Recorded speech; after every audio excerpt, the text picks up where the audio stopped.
So what we notice in our research is that more and more large dairy companies, and I mean dairy processors, are setting carbon reduction targets, or they are making their targets more sophisticated. So it is super important for us to look at that, because we know that 1/3 of all greenhouse gas emissions globally come from the food system.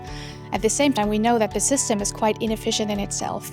So we put a lot of resources into it, but we don't get as much calories into it. And we know that plant-based food has a lower impact than animal-based food. So it really matters which type of food and drink we choose. There is a shift in the food systems, in the global food systems space, and we know that consumers are demanding more healthier, more natural products, and that is really driving some of the work that the dairy industry needs to do. The three very concrete challenges are: one, on delivering nutritious food. The second is on climate change, where we know that food systems contribute 1/3 of global greenhouse gas emissions. And the third is on waste. 1/3 of all food is lost or wasted in the system. I think we're facing now that we're losing a lot of microorganisms currently due to our Western diet and our diminished exposure to these microbes. We do not put our hands in the soil anymore as a kid. So we have to cherish them and also replenish them through all kinds of ways. So a diet, less antibiotics usage, but also, of course, fermented foodstuffs. And indeed, really getting physically into contact in all these different ecosystems again. How can we collaborate with partners to deliver products which are around gut health and combining microbiomes such as probiotics, prebiotics or postbiotics into our aseptic product categories? The second point is everything around protein enrichment. This is not necessarily only for athletes out there, but also how can we make sure that every human person gets the right amount of proteins in a daily nutrition? Yes, plant-based has gained quite a lot of traction over the last few years.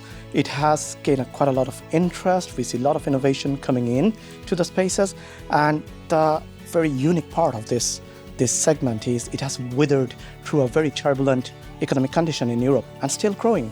So we would see this segment to keep growing, both with the brands and also in the private label spaces, and we would see more and more innovation and more launches coming. I think one of the main challenges is that really working with those new ingredients that are introduced to the market recently. And most of the times there are challenges with really using them in the same processes they use. There are challenges with the labeling, such as there are new allergens they need to introduce to the lines.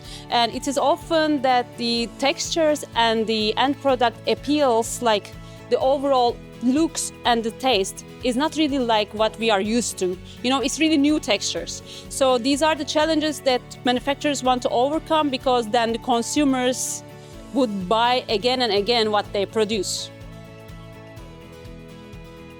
50% of all food recalls, for instance, are allergen related. About the information provision to the consumers on allergens. So that indicates that there is a gap between informing consumers about the risks of allergens and the potential risks that there are indeed in the food. So there were really reasons to come up with better legislation in the area of information provision of allergens. So we look at the relationship between food and chronic disease. The relationship between food and disease has been studied for over a very long time already. But usually when human cohort data is used for that, people look at food groups as a whole, such as dairy, fruits and vegetables. So what is the influence of vegetables on health? Or they look at specific nutrient groups such as fibers or proteins. But our food is much more complex than that.